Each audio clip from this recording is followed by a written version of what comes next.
des cieux, enlève mon iniquité. Regarde-moi du haut des cieux. Nous avons parlé de pourquoi nous avons accepté Jésus-Christ et pourquoi est-ce que nous partons à l'église. Alléluia. Et dans un premier temps, nous avons parlé de pourquoi est-ce que nous acceptons Jésus. Nous avons dit que nous n'acceptons pas Jésus comme un fétiche. Alléluia. Comme si nous partons peut-être voir un féticheur ou bien un marabout. Nous acceptons Jésus tout simplement parce que lui peut nous donner la vie éternelle. Alléluia. Et parce qu'il s'est chargé de porter nos péchés et de nous délivrer de tous nos péchés. Alléluia. De nous purifier de tous nos péchés. Nous venons à lui dans le but de pouvoir le connaître. C'est-à-dire que nous partons en assemblée dans le but de pouvoir le connaître et grandir en lui. Alléluia. Nous ne venons pas également à lui dans le but de ce qu'il nous bénisse encore pour le travail, pour le mariage, pour tout ce que nous savons. Alléluia. Nous avons dit la dernière fois que tout cela, Dieu l'a donné à tout le monde et pas seulement aux chrétiens. Amen. Dieu a béni le païen matériellement, physiquement, comme le chrétien également. Amen. Et nous avons pris l'exemple de Caïn qui avait été rejeté, qui est parti, qui est sorti de la présence de Dieu, qui est même parti très loin de la face de Dieu.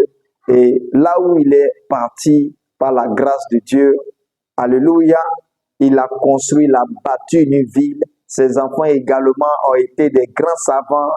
Ils ont créé des entreprises, ils ont créé des choses, alléluia, que nous voyons maintenant même dans le monde. Alléluia. Voilà.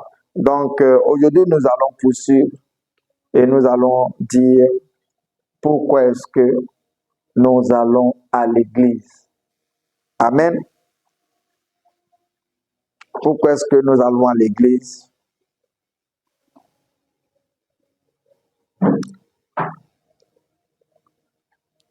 Nous prenons nos Bibles dans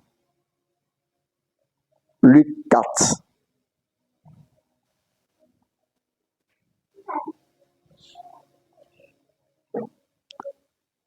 Dans Luc 4, du verset 5 au verset 7.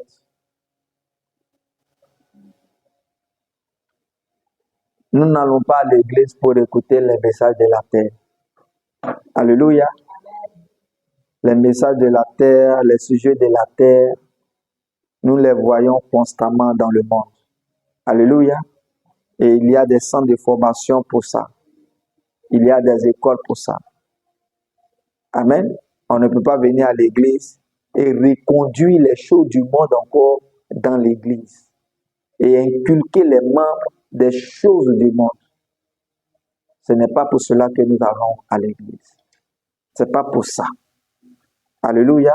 Nous ne partons pas à l'église dans le but de pouvoir connaître comment il faut prendre soin de sa femme ou bien de ses enfants. Le monde connaît cela. Nos parents connaissent cela sans avoir même accepté Jésus-Christ. Alléluia. Voilà. Nous ne partons pas à l'église également pour pouvoir connaître le développement personnel ou bien comment gérer notre argent. Le monde connaît cela. Amen. Voilà. Et le monde même a des centres de formation par rapport à cela. Donc, nous partons à l'église pour connaître Christ.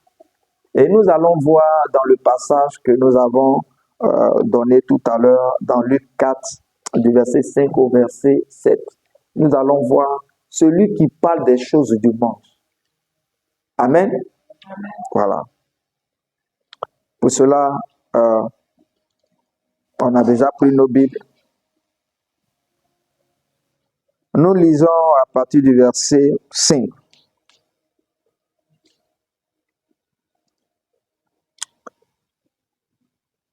Luc 4, à partir du verset 5. Il dit, le diable, l'ayant élevé, il a pris qui? Il a élevé qui? Voilà, c'était le jour de la tentation de Jésus. Il dit, le diable l'ayant élevé, lui montra en un instant tous les royaumes de la terre. Et qu'on se comprend. Il lui a montré quoi? Tous les royaumes de la terre. Et lui dit, je te donnerai toutes ces choses. Il dit, je te donnerai toute cette puissance et la gloire de ces royaumes, car elle m'a été donnée et je la donne à qui je veux. Alléluia. Amen. Donc, le diable ici propose les choses de la terre à qui? À Jésus. Maintenant, est-ce que Jésus est venu pour les choses de la terre? Et il faut même noter que, en réalité, ce qu'il propose à Jésus là, qui l'a créé? C'est Jésus lui-même. Alléluia. Donc, il propose les choses de la terre. Donc, sa prédication ne se résume que aux choses de quoi?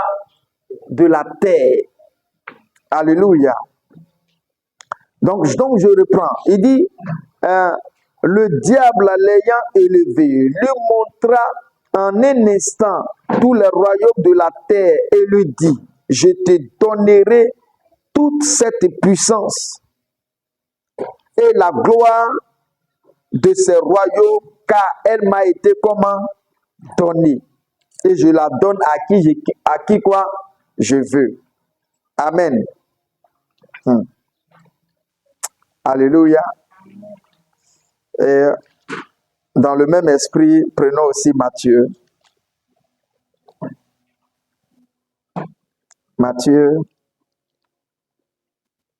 Matthieu 4 également.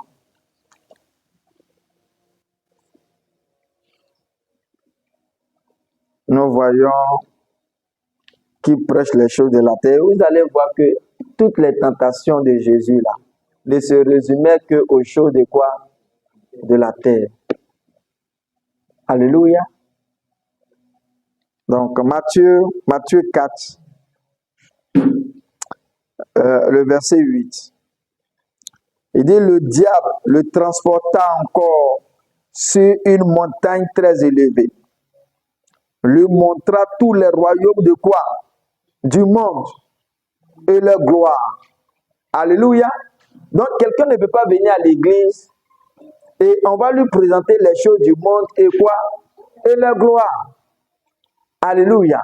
Ils viennent à l'église dans le but de pouvoir connaître celui en qui ils ont cru et grandir en lui, afin de manifester et de devenir ce qu'ils sont devenus en lui.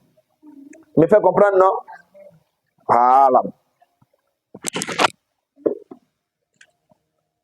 Donc, nous allons à l'église pour connaître les choses de qui? Les choses de Dieu. Et regardons par exemple, lorsque Jésus-Christ s'est ressuscité et qu'il a réuni les disciples, il leur parlait de quoi? De quoi est-ce qu'il leur parlait? Est-ce qu'il leur parlait des choses du monde ou bien les choses de la terre? Pour cela, nous allons aussi prendre Acte 1.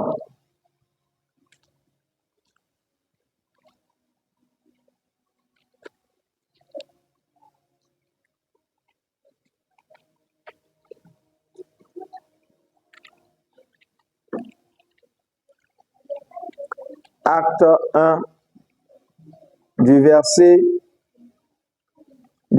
1 au verset 3. Alléluia. Et nous voulons rappeler les messages de la terre, il y a quoi dedans? Il y a voyage, il y a mariage, il y a travail, il y a prospérité financière, matérielle. Alors que ça là, est-ce que tu es obligé de venir à l'église pour pouvoir avoir ça? Non. Alléluia. Donc vous connaissez à peu près les messages de la terre. Donc on ne peut pas venir à l'église pour prêcher aux gens des choses de la terre. Alléluia. Non. Tu vas réussir. Tu vas construire. Et puis les gens qui se sont moqués de toi, ils vont voir. Ça a quoi à voir avec l'église? Rien. Alléluia. Voilà. Donc nous lisons. Acte combien? À partir du verset, acte 1 du verset 1 au verset 3. Il dit Théophile, j'ai parlé, ça c'est Luc qui parle ici. Amen. Voilà. Il dit Théophile, j'ai parlé dans mon premier livre. Dans quel livre? Dans le livre de Luc. Voilà. Il dit, j'ai parlé dans mon premier livre de tout ce que Jésus a commencé à faire. Pardonnez, taisez-vous. Il dit, Théophile, j'ai parlé dans mon premier livre de tout ce que Jésus-Christ a commencé à faire et d'enseigner dès le commencement. Et qu'on se comprend. Amen. Au verset 2, il dit que jusqu'au jour où il fut enlevé au ciel, après avoir donné ses ordres par le Saint-Esprit aux apôtres qu'il avait choisis. Verset 3. Après qu'il eut souffert, et qu'on se comprend, il leur apparut vivant et leur en donna plusieurs preuves, c'est que de sa résurrection, se montrant à eux pendant 40 jours. Donc après la résurrection, Jésus apparut à ses disciples pendant combien de jours? 40 jours. Et parlant des choses qui concernent quoi? Parlant des choses qui concernent le royaume de Dieu. Donc ce qu'il prêchait aux disciples là, aux apôtres là, c'était des choses qui concernaient quoi? Le royaume de Dieu. Je fais comprendre. Il ne leur a pas parlé du mariage. Mais est-ce que Marie de Magdala n'était pas là? Elle n'était pas là. Elle était là. Pourquoi il ne lui a pas dit, bon, maintenant que je suis ressuscité, c'est que tu as la puissance maintenant de te remarier, de te marier, Marie de Magdala. Non. Alléluia. Les pierres étaient déjà mariées. Il allait dire, bon, maintenant que je suis ressuscité là-bas, ok, je vais parler, je vais vous donner la puissance de comment est-ce que votre foyer doit être propre pour que vous soyez des exemples. Ça, ce sont des choses de quoi? De la terre. Alléluia. Tout le monde connaît ça. Tu n'es pas obligé d'être chrétien pour connaître comment est-ce que tu dois éduquer ta famille, tu dois éduquer tes enfants. Alléluia. Tu n'es pas obligé d'être chrétien. Alléluia. Et le message de l'église ne doit pas être mariage, ne doit pas être travail. Le monde même travaille déjà. Alléluia. Ouais. On peut t'encourager à aller travailler, puis c'est tout. Amen. Comment est-ce que le message de l'église peut uniquement rester sur des choses de la terre et sur des trucs de vengeance? Il faut que ton sorcier meure. Il faut que ton Goliath soit tué. Ça a quoi à voir avec la parole de Christ? Il dit, quand il leur a apparu là, il leur a prêché des choses qui concernaient le royaume de Dieu. Alléluia. Et le royaume de Dieu, là c'est spécifique. Vous voyez, avant sa résurrection, il leur donnait des paraboles qui concernaient le royaume de quoi? Le royaume des cieux. Dans le royaume des cieux, là, c'est vrai que c'est les enfants, c'est tous ceux qui ont cru qu'ils sont là-bas. Mais là-bas, là, il y a des tris. Mais fais comprendre, non? Mais dans le royaume de Dieu, là, ça, c'est uniquement Dieu et ses enfants. Donc, il leur parlait des secrets du royaume de Dieu. Et qu'on se comprend. C'est tout. Donc, je vais reprendre le verset 3. Il dit, après qu'il eut souffert, que Jésus ait souffert, il leur apparut vivant et leur en donna plusieurs preuves, se montrant à eux pendant 40 jours et parlant des choses qui concernent le royaume de Dieu. C'est tout. Alléluia. Donc, est-ce que tous ceux qui étaient autour de Jésus là n'étaient pas son église? C'était son église. Mais il leur prêchait quoi? Les choses qui concernaient le royaume de Dieu. Donc, quand quelqu'un vient à l'église, on doit lui prêcher des choses qui concernent le royaume de Dieu. Alléluia. Pour que l'enfant de Dieu sache qui il est. Alléluia. Ouais. Pas des messages de la terre. La seule personne qui prêche les messages de la terre, c'est le diable. C'est tout. Et c'est ce que nous avons vu. Toutes les tentations concernant Jésus, là, c'était des choses qui concernent les choses de la terre. Toutes les tentations que le diable mène envers les enfants de Dieu, c'est des choses qui concernent les choses de la terre. C'est tout. Il est le seul bon prédicateur des choses de la terre.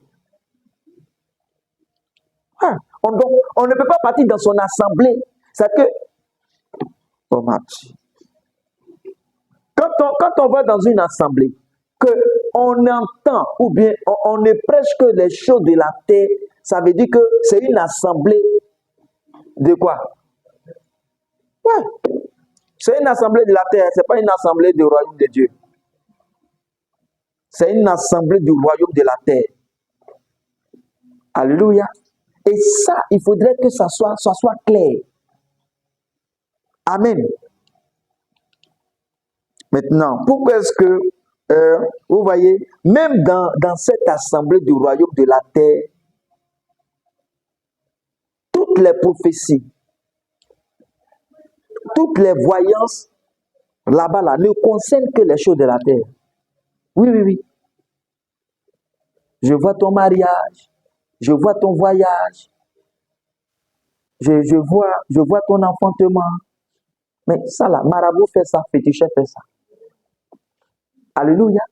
Et puis, ce que les gens oublient, c'est qu'il n'y a pas quelqu'un sur la terre, hein, c'est que quelqu'un, homme sur la terre, qui n'a jamais vu quelque chose, c'est qu'avant qu'il ne quitte la terre là, qui n'a jamais vu dans son rêve un truc qui ne s'est pas réalisé un jour.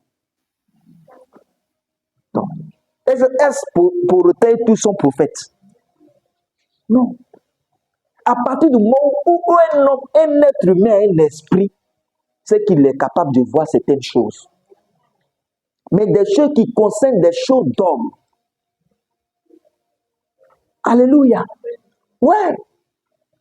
Donc, tout ce qui concerne les choses de la terre, là, les voyants de la terre, là, le numéro de téléphone des gens, connaître le Wi-Fi des gens, connaître qui va gagner demain par rapport à la Coupe du Monde ou même Coupe d'Afrique, là, hein, connaître même le dessous, la couleur ou bien le numéro de dessous des femmes, là, tout ça, là, ça ne peut pas être le Saint-Esprit.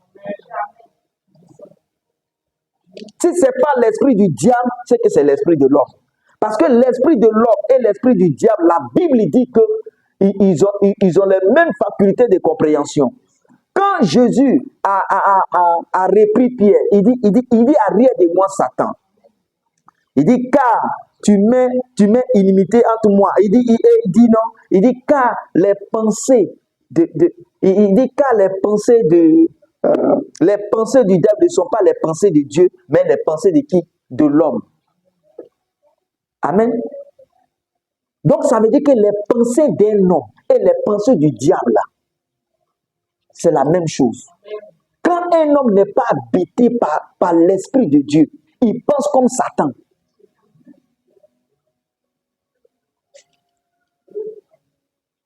Il dit arrête de moi Satan, car tes pensées ne sont pas les pensées de Dieu, mais des hommes. Est-ce que vous comprenez?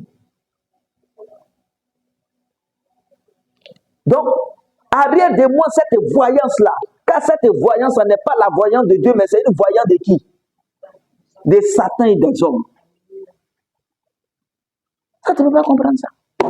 Dieu va venir te donner ton numéro de téléphone à cause de Saint-Esprit. À cause de quoi? Toi-même, tu ne connais pas ton numéro. Il y a quel exploit dedans? Quel exploit?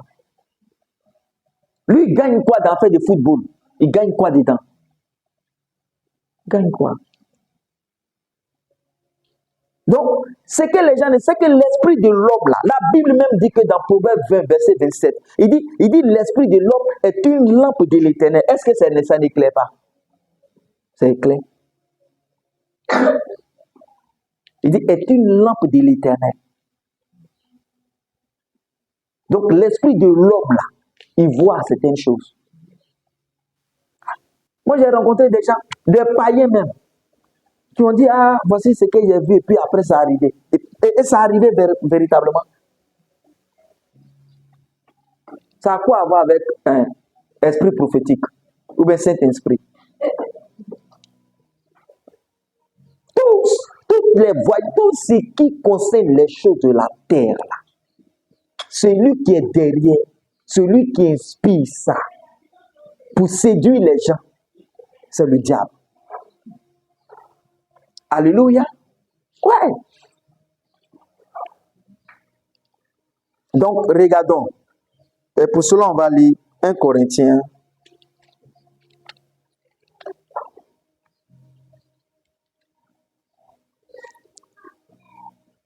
« 1 Corinthiens 2. « 1 Corinthiens 2, du verset 6.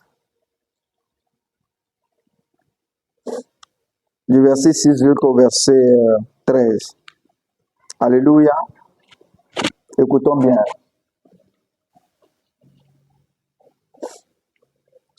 Il dit cependant, c'est une sagesse que nous prêchons parmi les parfaits. Et quand on se comprend, il dit parmi les matures, parmi les spirituels, parmi les adultes en Christ. Et quand on se comprend. Donc, qu'est-ce qu'il prêche? Une sagesse. Et qu'on se comprend. Maintenant, laquelle? Il dit cependant, je reprends encore. Cependant, c'est une sagesse que nous prêchons parmi les parfaits. Sagesse qui n'est pas de ce siècle. Ça veut dire que ce n'est pas quoi? De ce monde. Mais est-ce que mariage n'est pas de ce monde? Mariage est de ce monde, non. Travail, ce n'est pas de ce monde. Voyage n'est pas de ce monde. Mais il dit ce qu'il prêche, ça, ce n'est pas de ce monde. Donc ça veut dire que le message qu'il prêche n'est pas un message de la terre. Des choses qui concernent la terre. Et qu'on se comprend. Ouais. Ça veut dire que ce qu'il prêche, ça ne concerne pas ce monde-là. Ça ne concerne pas ce siècle. Les choses de ce siècle. Et qu'on se comprend. Il dit, ni des choses de ce siècle qui vont être anéanties. Mais déjà, même mariage, là, même là, arrivé au ciel, là, tu ne seras plus marié. Hein? Parce que ton seul mariage, c'est avec Christ. Donc, il faut oublier ça. Hein? Il dit qu'ils seront anéantis. Verset 7. Il dit, nous prêchons quoi? La sagesse de Dieu. Donc, ce n'est pas la sagesse de qui? Des hommes. Et qu'on se comprend. Il dit, nous prêchons la sagesse de Dieu, mystérieuse. Pardonnez, je ne veux pas trop de circulation, ça me gêne. Il dit, nous prêchons la sagesse de Dieu, mystérieuse et cachée, que Dieu, avant les siècles, avait destinée pour notre gloire. Et qu'on se comprend. Donc, il prêche quoi? La sagesse de Dieu comment? Mystérieuse et comment? Et cachée. Elle est mystérieuse et puis elle est comment? Elle est cachée. On ne la voit pas. Mais chez les païens là, mariage on ne voit pas. Et on ne voit pas. Travail on ne voit pas. Hein? Enfantement on ne voit pas. Ils ne font pas d'enfants. Hein? Ils n'ont pas l'argent. Ils ne construisent pas. Donc c'est pas ça qu'on peut venir prêcher. Quand tu viens prêcher là, il dit c'est de prêcher la sagesse de Dieu mystérieuse et cachée. Mais qui nous a révélé?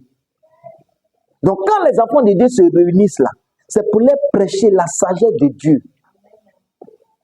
Alléluia. Il dit,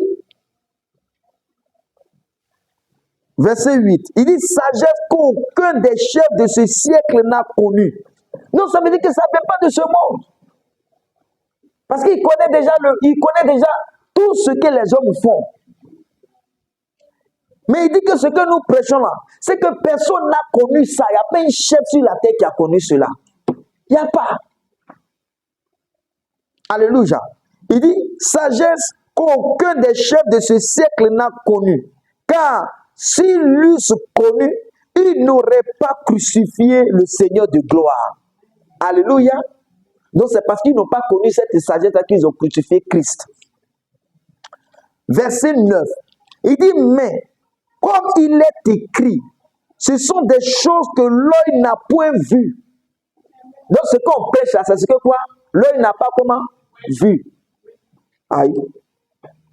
Est-ce que les hommes ne voient pas le mariage?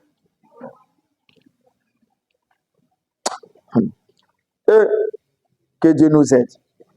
Développement personnel, tout ça, là, les hommes connaissent ça. Ce n'est pas des choses qu'on doit venir prêcher à l'église. Alléluia. Ça, c'est des choses que tu peux connaître de toi-même dans le monde là-bas. Alléluia. Il dit, mais, je suis au verset 9, non? Il dit, mais, comme il est écrit, ce sont des choses que l'œil n'a point vues, que l'oreille n'a point entendues. Donc, ça ne peut pas être développement personnel. Et qu'on se comprend. Que l'oreille n'a point entendu et qui ne sont point montés au cœur de l'homme. Des choses que Dieu a préparées pour ceux qui l'aiment. Et qu'on se comprend. Donc, ce que nous prêchons là, ça doit être des choses que Dieu a préparées pour ceux qui l'aiment. Alléluia.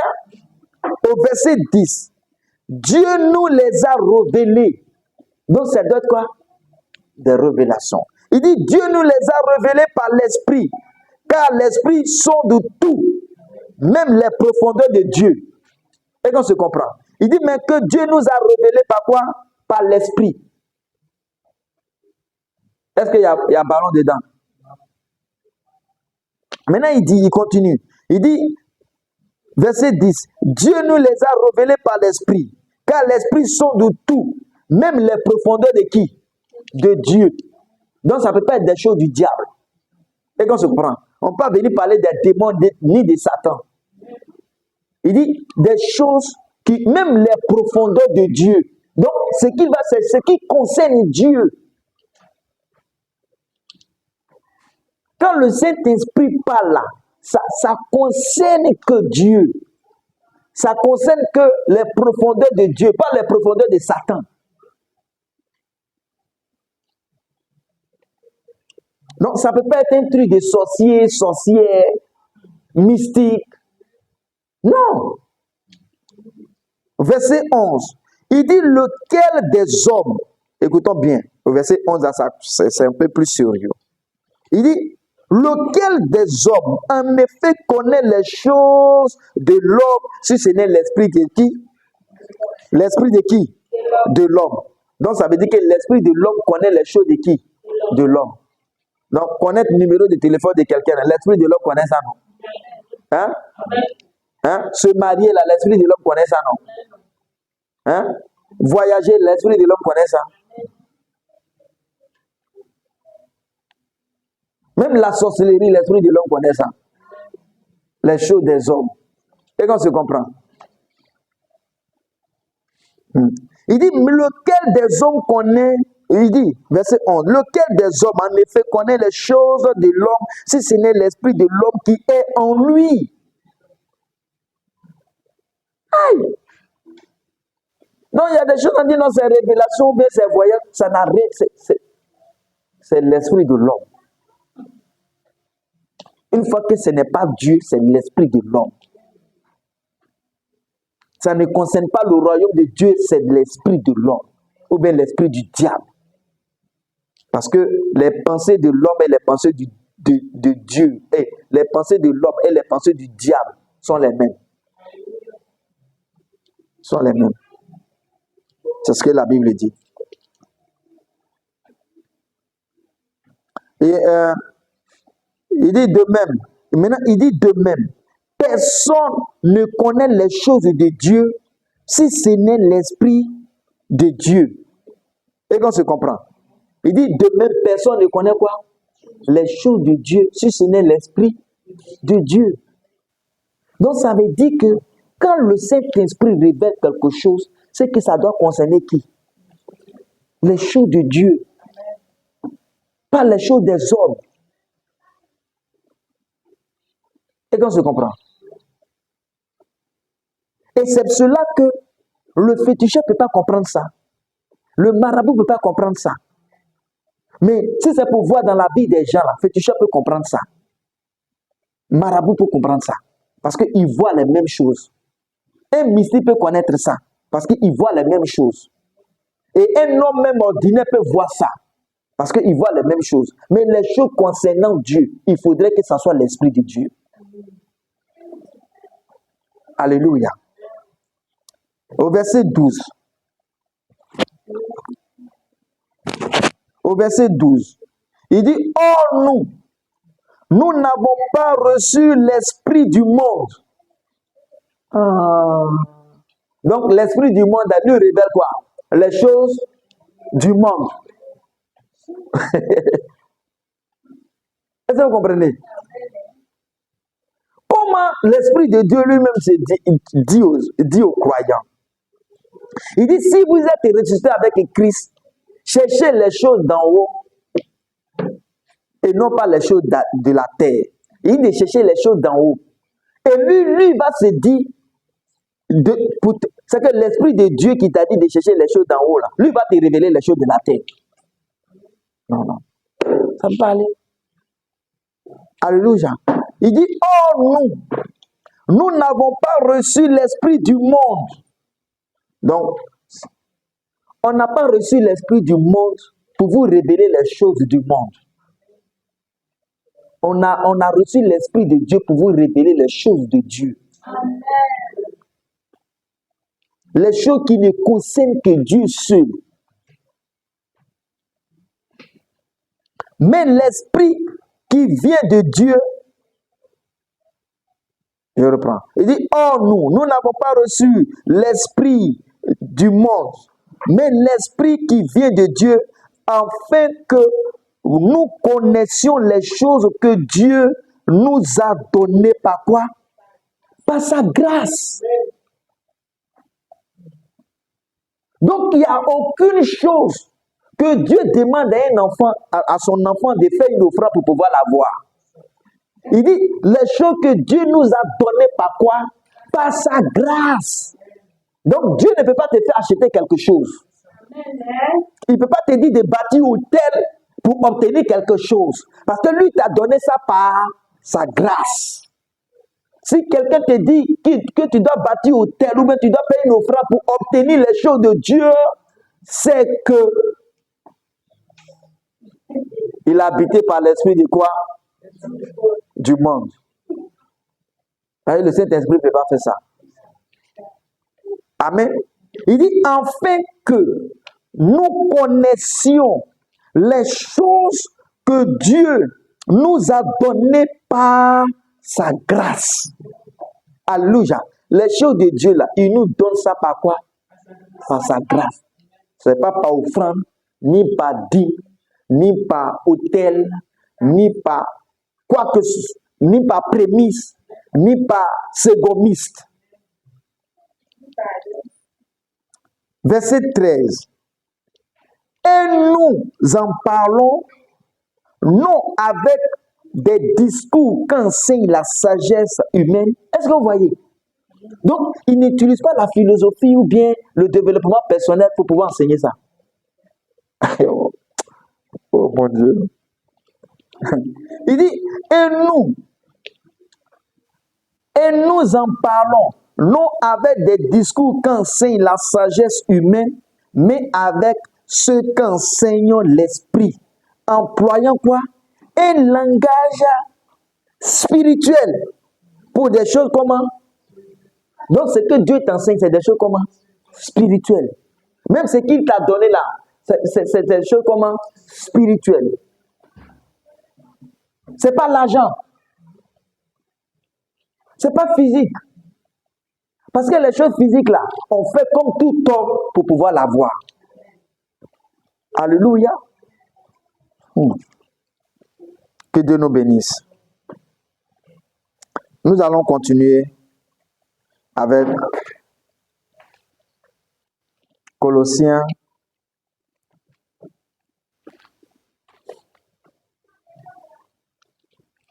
Ce que nous sommes en train de voir, ça concerne quoi?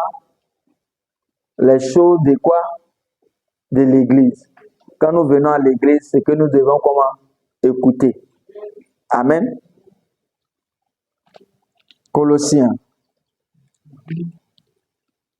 En fait, c'est des choses que nous avons déjà prêchées, mais il faut que nous insistions dessus parce que la religion a trop à trop bateler les gens. Amen. Donc, Colossiens,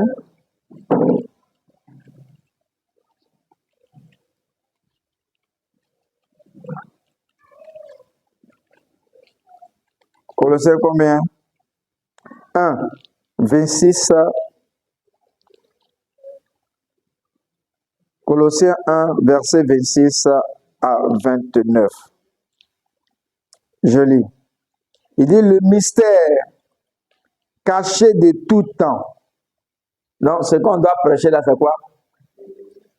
Le mystère caché de quoi? Tout temps.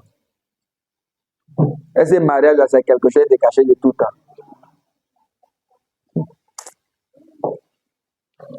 Ou bien gérer ton argent pour que ton foyer avance là. C'est un mystère caché de tout temps. Aïe. Quand il te reste 1000 francs, toi-même, tu ne sais pas qu'il faut gérer. Hein?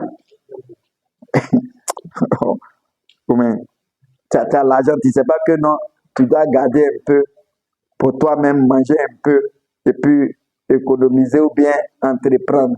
Toi-même, tu ne sais pas ça. Ça, à l'église, on venait t'apprendre ça. Il y a école pour ça. Le monde même apprend ça.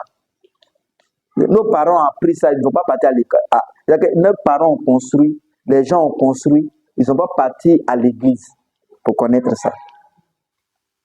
Donc, s'ils viennent à l'église, c'est ce qu'ils ne connaissent pas là, qu'on doit leur enseigner. Ce qui est de Dieu qu'ils ne connaissent pas là, ce qui n'est pas monté au cœur de l'homme là, c'est ce qu'on doit enseigner. Alléluia.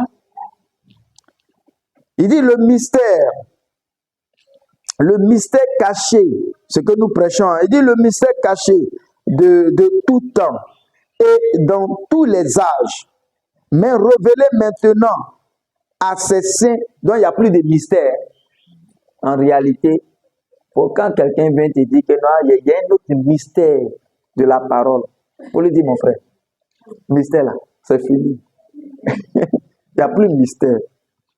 Et qu'on se comprend. Parce que c'est Jésus. C'est lui le mystère. Il a été révélé. Il y a quoi encore derrière? Il n'y a pas de mystère. Alléluia. Voilà. Je vais vous dire un mystère. Je vais vous dire un mystère. Ce mystère-là, ça doit être Jésus. Si ce n'est pas Jésus, c'est que c'est autre chose. Alléluia. Il dit le mystère caché de tout temps et dans tous les âges, mais révélé maintenant à ses saints. Oh, au fait, quand il y a tant tout à chaque fois à ses saints, je ne peux que bénir Dieu, quoi. Nous qui étions des pécheurs, nous sommes devenus saints. Il nous a rendus saints. Pas parce que nous avons posé des actes, mais parce que son amour a fait habiter en nous son esprit. À ses saints, verset 27, à qui Dieu a voulu faire connaître quoi? Le mariage. Ou bien comment vous devez gérer votre argent? Il dit, à qui Dieu a voulu faire connaître quelle est quoi? La glorieuse richesse de quoi? De ce mystère. Vous voyez, même la richesse, ça concerne qui? Jésus. T'as vu c'est pas dedans ou bien $? Non, vous allez tous réussir. Regarde, je viens matin. Et puis non, vous allez tous réussir. Votre année 2026 réussira. Parce que vous allez avoir tous du boulot. Ça a quoi à voir avec Dieu? Aïe. Si c'est ça là, je connais une famille, ils ne sont pas chrétiens, tout le monde a du boulot. Plein de familles même, je connais. Et tout son boulot. Même celui qui va à l'école, actuellement, son boulot est déjà réservé. Ça, c'est quoi ça? Hein? Il dit, verset 27, à qui Dieu a voulu faire connaître quelle est la glorieuse richesse de ce mystère parmi les païens, à savoir Christ en vous. Et qu'on se comprend. Donc le mystère là, c'est quoi? Christ où ça? C'est fini. Le mystère, c'est quoi? Christ, c'est où ça? C'est fini. Donc, il dit, mon frère, je vais te dire un mystère. Puis il est là, tu t'écoutes. Dis-moi, quel est ce mystère-là? Ah non. La dernière fois, il dit non, non, non, c'est bon. C'est que ce n'est plus un mystère. Alléluia. Il dit, à savoir, Christ ou ça, en vous, l'espérance de quoi? De la gloire. Alléluia. Quand Christ en nous, c'est que nous sommes comment? Glorifiés. Alléluia. Amen. Maintenant, il dit, à savoir, Christ en vous, l'espérance de quoi? De la gloire. Verset 28. Il dit, c'est lui que nous faisons quoi? Que nous annonçons. Et qu'on se comprend.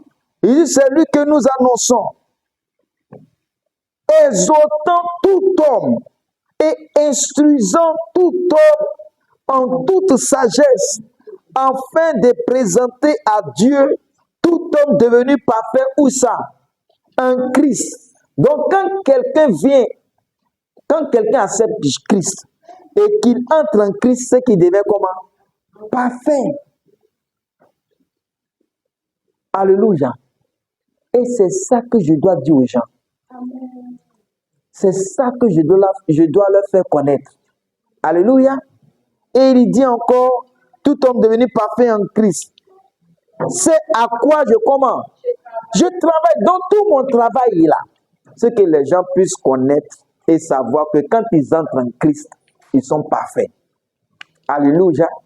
Quand Christ est en eux, ils sont glorifiés. Alléluia. Il dit, c'est à quoi je travaille. En combattant avec quoi? Et il a parlé de combat spirituel ici. Il dit, j'ai fait tout pour que ça là, chacun puisse connaître ça. Voici son combat. Et on se comprend. Ce n'est pas combat spirituel hein, contre les Goliaths de sa famille. Il dit, c'est à quoi je travaille. En combattant avec sa force qui agit puissamment, où ça? En moi. Que le nom du Seigneur soit béni. Alléluia. Maintenant, le rôle des serviteurs de Dieu. Éphésiens.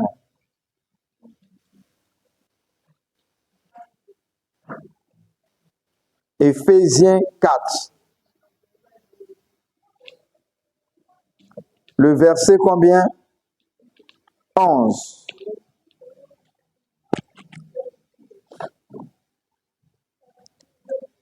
Amen. Éphésiens 4, le verset 11. Et il a donné les uns comme comment? Apôtres. Qui donne les uns comme apôtres? Les ministères là. Bon, ça est-ce que c'est un ministère? Je vais dire les services là. Qui donne ça? C'est Christ. Et qu'on se comprend.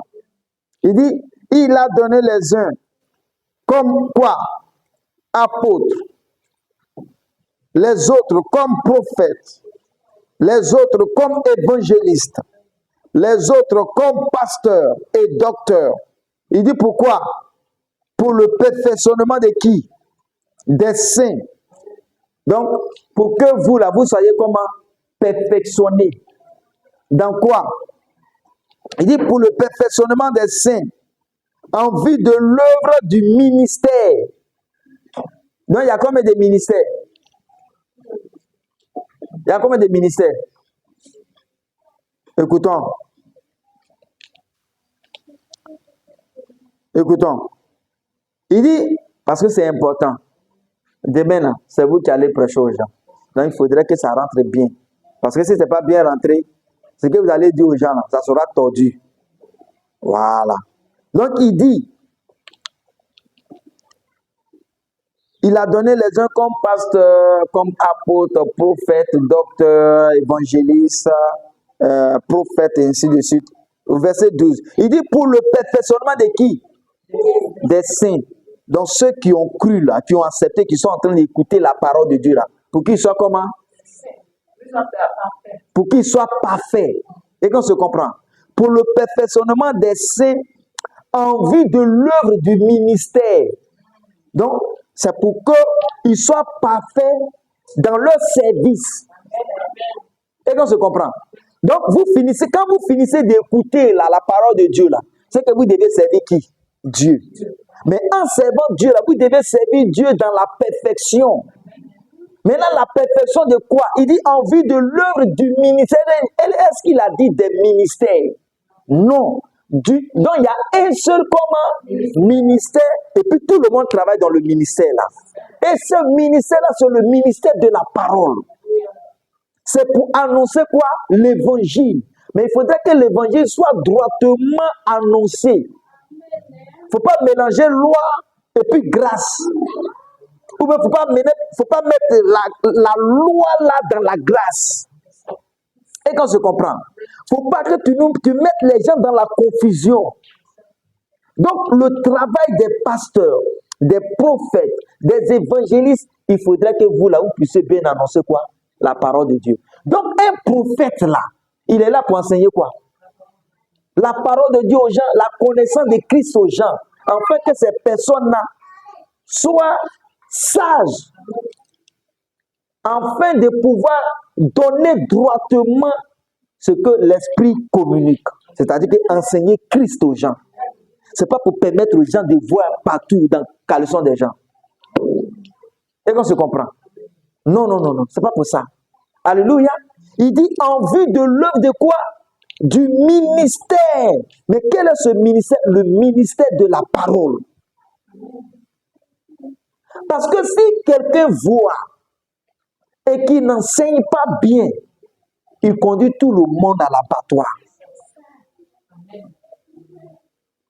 Donc, quelqu'un qui voit de Dieu ou bien qui produit des miracles, s'il n'enseigne pas l'évangile, c'est un faux prédicateur.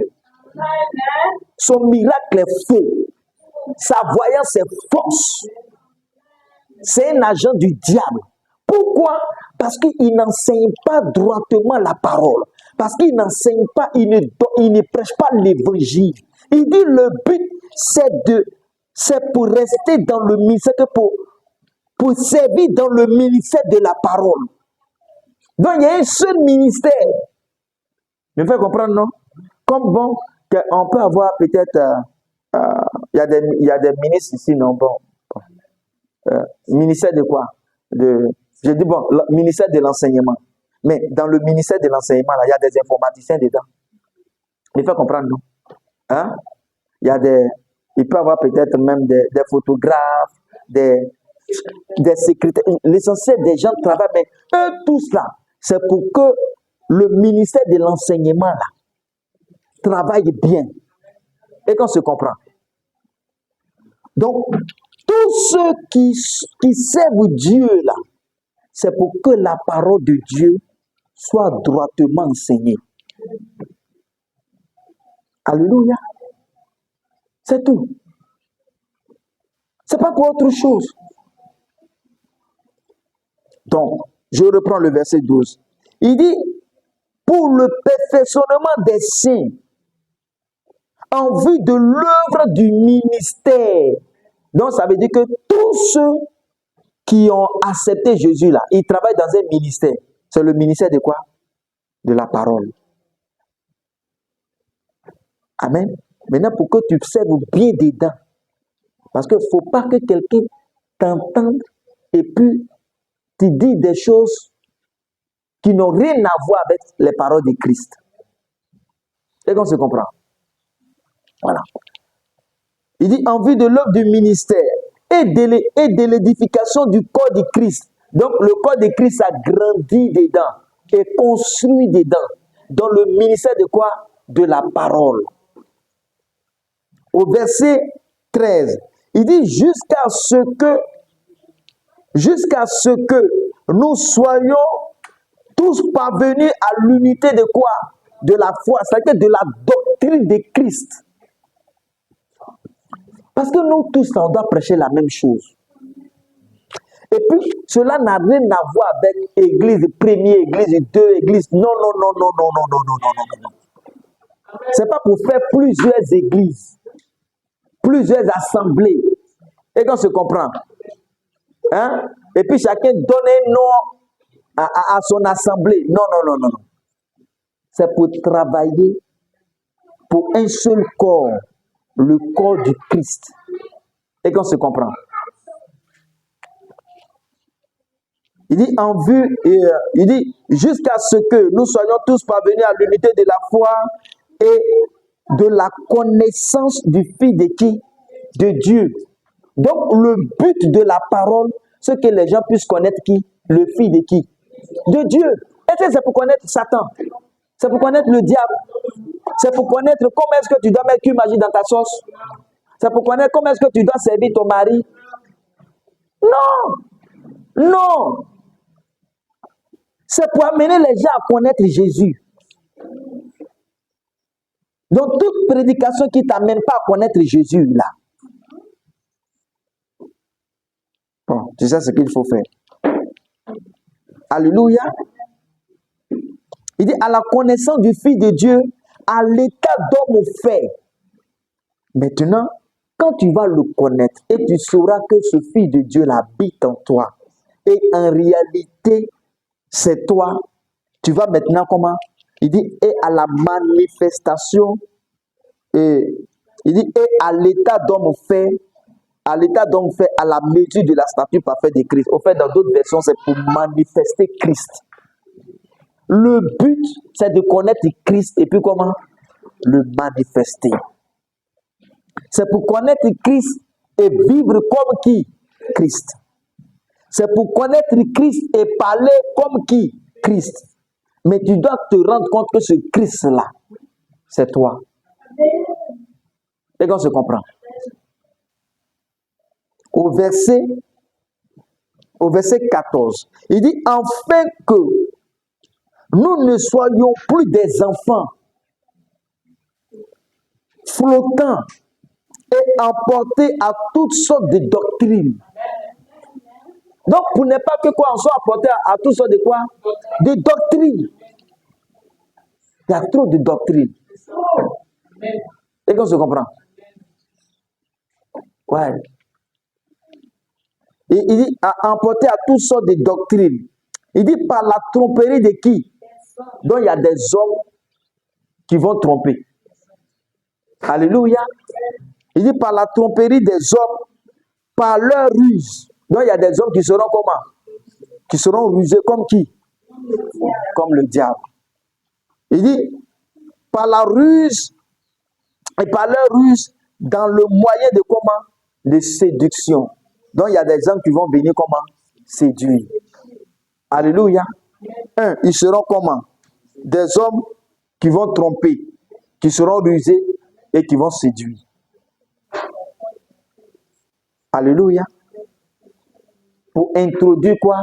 Les fausses doctrines. Amen. Maintenant, si tu ne connais pas Christ, comment est-ce que tu peux faire la différence? Donc, c'est cela que quand quelqu'un vient à l'église, on doit lui enseigner Christ. Alléluia. Que le nom du Seigneur soit béni. Maintenant, quelle est la prière à faire? Et qu'est-ce que nous devons demander? Est-ce que c'est le mariage? Parce que, ou bien c'est le travail?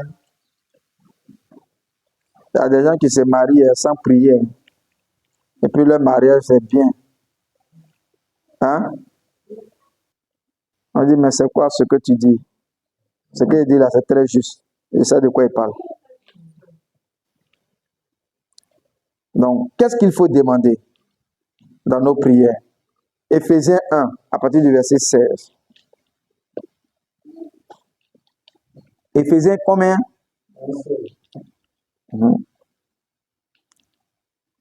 Voici l'apôtre Paul qui dit ici, ayant appris que les Éphésiens ont accepté Christ. Voici ce qu'il demande dans sa prière pour eux. Il dit, je ne cesse de rendre grâce pour vous, afin que vous vous mariez, afin que vous ayez des voitures. Tout cela pour l'avoir en travail. Il dit, verset 16, il dit, je ne cesse de rendre grâce pour vous, faisant mention de vous dans mes prières, afin que le Dieu de notre Seigneur Jésus-Christ, et qu'on se comprend, le Père de gloire, vous donne un esprit de quoi? Vous donne un esprit de quoi? De sagesse et de révélation. Donc la prière qu'il demande, c'est quoi? C'est pour avoir quoi? Un esprit de quoi? De sagesse et de quoi? Et de révélation. Dans quoi? Dans sa connaissance. Est-ce que c'est pour avoir la révélation de qui va gagner ballon? Est-ce qu'on se comprend? Ou bien la révélation de quel est le numéro de téléphone de telle femme, ou bien de telle soeur, ou bien de tel frère? Non. Mais dans la connaissance de qui? De Christ. Parce que le but du serviteur de Dieu, c'est d'amener les gens à connaître qui? Christ. Alléluia. Et ça, le but de sa prédication, c'est que les gens puissent connaître qui? Christ.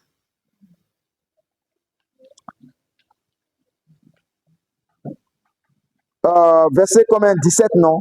Il dit, afin que le Dieu de notre Seigneur Jésus-Christ, le Père de gloire, vous donne un esprit de sagesse et de révélation dans sa connaissance. C'est pas le même, c'est pas dans le même but que les prédications là. Hein? D'Éphésiens 4 là. Il prêche pour connaître qui? Christ. Il prie pour que tu puisses connaître qui? Christ. C'est tout.